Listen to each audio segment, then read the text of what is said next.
So it's recently been brought to my attention that I look like the grotty paper towel guy. If you went through a really brutal divorce, and she took all the paper towels. So now I have to clean up all my spills with Charmin, and in that case, less is not more. I actually recently found out that I'm not allowed to tell that joke on TV. Not because it's not a clean joke, it's actually a super clean joke. It's just I use brand names so that they wouldn't be able to air it. If they did, they had to bleep it out, which I think is hilarious because the people at home were like, what swear word is he using to clean up spills?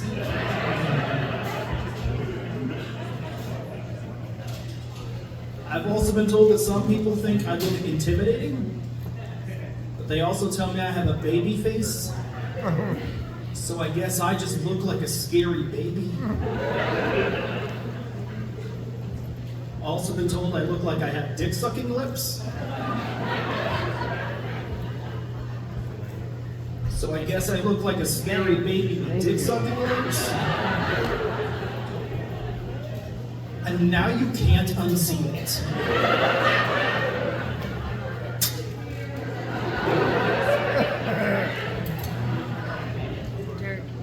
Hey, thanks. I was recently diagnosed with autism by my wife, who has no medical experience.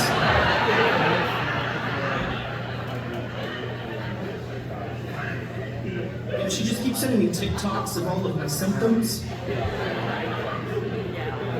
And the first one really resonated with me, because apparently it's a sign of autism if you hear a word or a phrase and you translate it way too literally. I was listening to someone tell a story about how this is the first time they've dated a full-bodied woman, and my brain translated that as, this is the first time they've dated someone that has both of their arms and legs. Oh, nice to meet you. Yeah. You are in your mid-30s. How have you only dated amputees up to this point? Do you just hang out at a VA clinic? See someone missing a limb and be like, do you need a hand? So I thought I was really excited about the show. The crowd is really cool. I've always been socially awkward, hang out with my friends, do something socially weird, they call me out on it. And I was like, I don't know, I'm probably autistic. After the 9th TikTok in under 8 minutes, I was like, I don't know, I'm probably autistic. I had that in my head today when I was at work. And I genuinely don't care if I have autism, which is like another sign of having autism. So I don't care to get tested. Because if I take the test and I have autism, my life doesn't change in any way, shape, or form. If I take the test and I don't have autism, I just have shitty social skills for no reason. I actually did end up taking a test because it's very important to my wife that she is right. And then my dad, he accidentally donated more money. And I want you guys to know this right now. I passed. You're like, which way? Yeah, so the test I took was called a Radzer test. And the gist of it is if you score 64 and below, that means you definitely do not have autism. I scored 180. So I passed that one. And my wife thought it was real fun to take that test together. Yeah, so she's sitting right next to me, taking the same test I am, just every 3 minutes looking at me going, you're so fucked. Because that's love right there. She thinks it's real cute to take tests together. Another fun little test she made me take was a love language test. Has anyone here ever taken a love language test? You guys hear that? That was a sound of white women. I didn't need to take the test on my love languages. I'm a guy. My love language is physical touch. But I'm also autistic, so don't fucking touch me.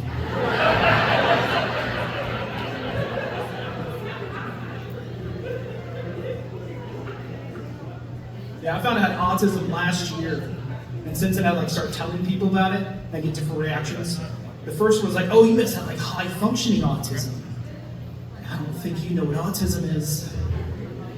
Like if I'm having a conversation with 2 or more people, I don't know when it's my turn to talk.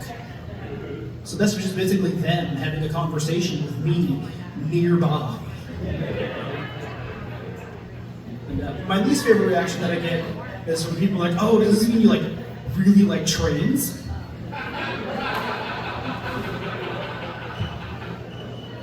No, I'm actually not a huge fan of trains. My experience with trains is like sitting in my car, waiting for them to go by, just making me late for shit. Like, people have lost their jobs because of a train. Like, you don't believe me, you can ask that cop in Tennessee who lost her job when the rescue department ran that train on her.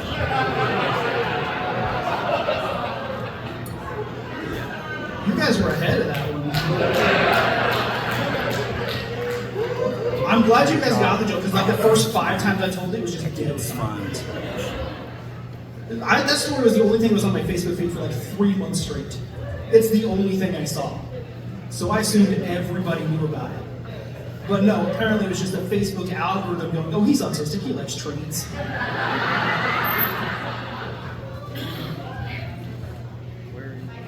I'm also a millennial, although I don't feel like I'm a millennial, because I've never once had the desire to lick someone's butthole.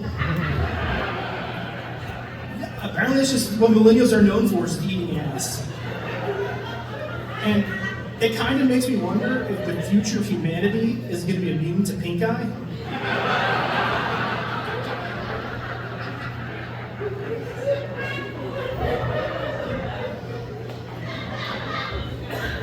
Only time will tell. But it also means I'm at that age where, like, I had my 10-year high school reunion not too long ago. And my mom, being the sentimental hoarder that she is, she like kept notebooks that I had from high school. And it didn't have my schoolwork in it, it was like random things that I scribbled down. And one of my little random scribbles said, note to self, masturbating in public in your sweatpants is still frowned upon.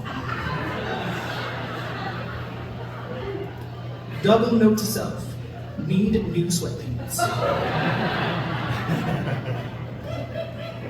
I actually did go to my 10-year reunion. Did anybody here ever go to their 10-year high school reunion? Me and 2 other nerds, got it. Yeah, it was weird going to my high school reunion because the first thing that said to me is, man, I wish we were still in high school. It's like, why? High school fucking sucked. Like, don't get me wrong, no one knew I had autism then, so no one picked on me. I was actually captain of the football team, but at the same time, I was the quiet kid in class.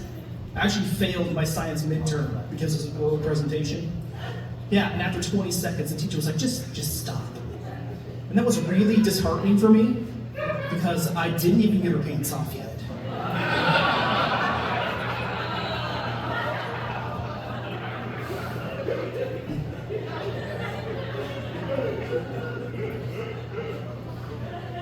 In high school, you're like this weird mutant half-child, half-adult thing wandering around. Your hormones are so out of whack, you don't know which way is up. And I don't know how it was for girls, but for guys, there's just boners all the time. For no reason. Like, you could be sitting in science class, just reading your textbook like you're supposed to, and all of a sudden you just feel your jeans tighten. You just have this mental conversation with your dick, you're like, what the fuck is so sexy about mitochondria?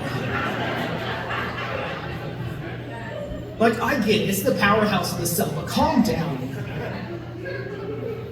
Or you can be in math class, some chick will take off her sweatshirt, like, oh, boobs, oh, fuck. Dead kittens, grandma naked, why is this working?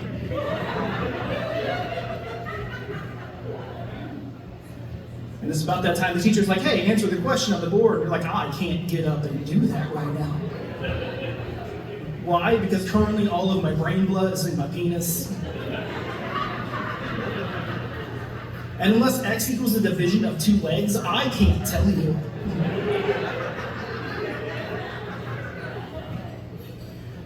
Also at that age where everyone knows getting married and having kids. And I got a bunch of friends with kids, and we're just trying to watch them for free. And they say really weird things to her. They convince you to watch their kids for free. Like, it's just like taking care of a dog. Watching a child is nothing like watching a dog. And here's a prime example. If you had a dog, I would watch it But I don't know how they ended up tricking me to watch this kid for like 2 hours and then go see a movie. It was really easy. She slept the entire time. And I don't think it's just because I gave her NyQuil. I'm kidding, it was Benadryl. I don't know what she's allergic to. But yeah, it was really easy. Basically, I just ate all their food and watched TV for 2 hours. Real easy. But I wasn't about to let them know that it was easy, because then they tried to get me to do it again, and I am not about that life. So they came home, like, how was it? They said, yeah, she shit. They're like, yeah, babies will do that. It's like, no, like, threw her diaper onto the floor. Shit. No worries, I could rub their nose and beat her ass.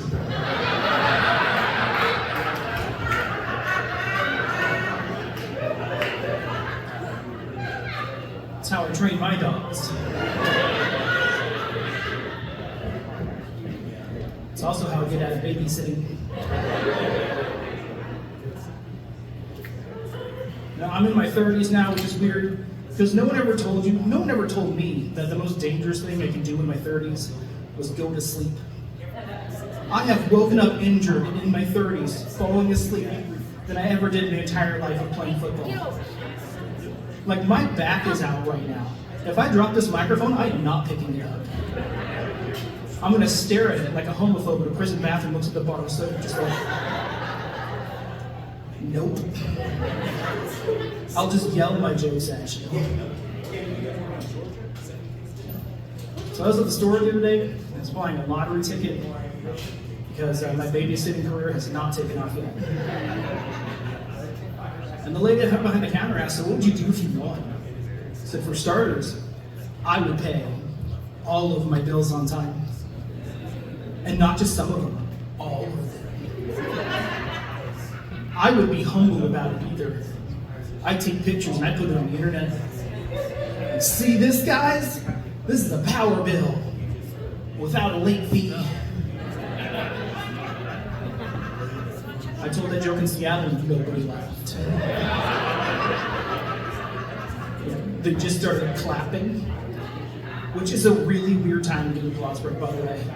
Because they're like, oh yeah, we respect the fact you're responsible for the money you don't have.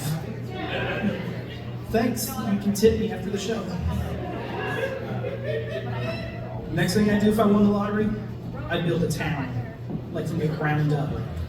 I told my sister this, and she said, what would you call it, Jamestown? So that's a terrible idea.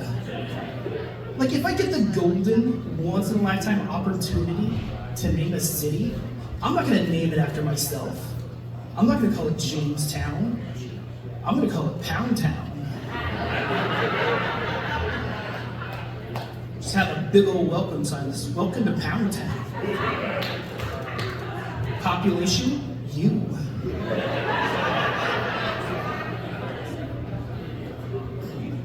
Next thing I do if I won the lottery, I'd buy a racehorse. Like one for the Kentucky Derby.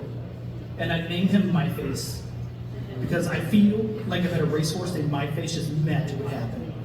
Right? Just imagine this, you're at the Kentucky Derby, maybe you placed a few bets or whatever, and you're in, they're off. We got Secretary out front, followed by Black Beauty, then Spirits down the Cimarron, and finally we have My Face buried in the rear.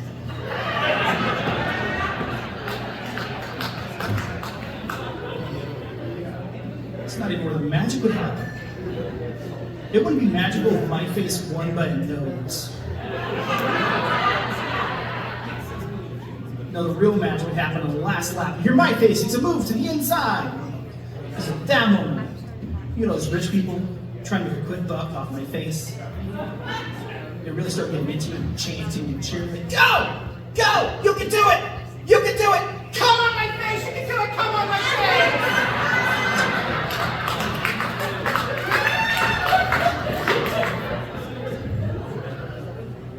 The Cocky Derby 2020. Yeah, you can see it coming. I'm glad you got that joke. A lot of times it just goes over people's heads.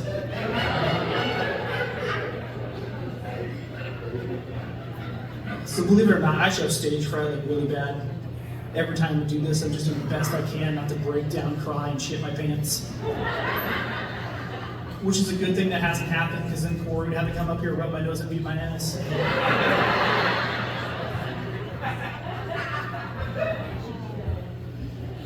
No, I actually read somewhere that having an orgasm before you go on stage can help prevent stage fright. So guess what I was doing in the back? Kidding, does it look like I'm up here in sweatpants?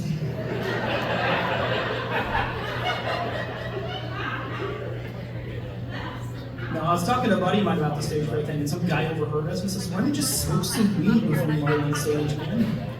The answer to that is, I don't smoke. And he got offended by that. He's like, why not? It's legal here.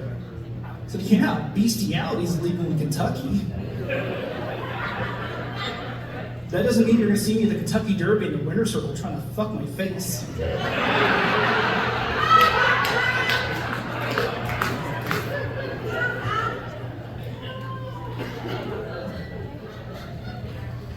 Is anybody here in a relationship?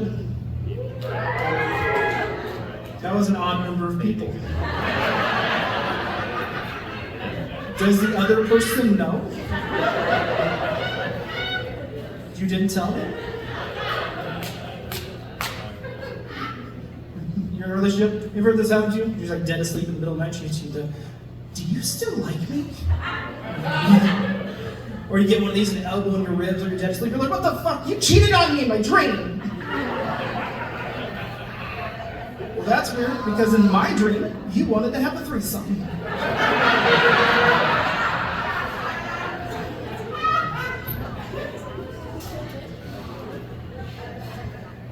I've been with my wife for 5 years now, and it's pretty great. We have kids, but I never really wanted to have kids, but you don't always get what you want in life. And when we were pregnant, we secretly had a preference. She was secretly hoping for a boy. I was secretly hoping she cheated on me and the baby wasn't mine.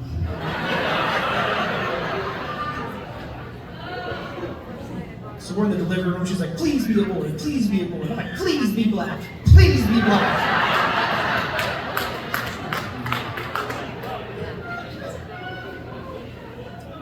Neither of us got what we wanted. We had a girl and she came out looking exactly like me. Just a scary baby. With the beard. You should see the looks on her.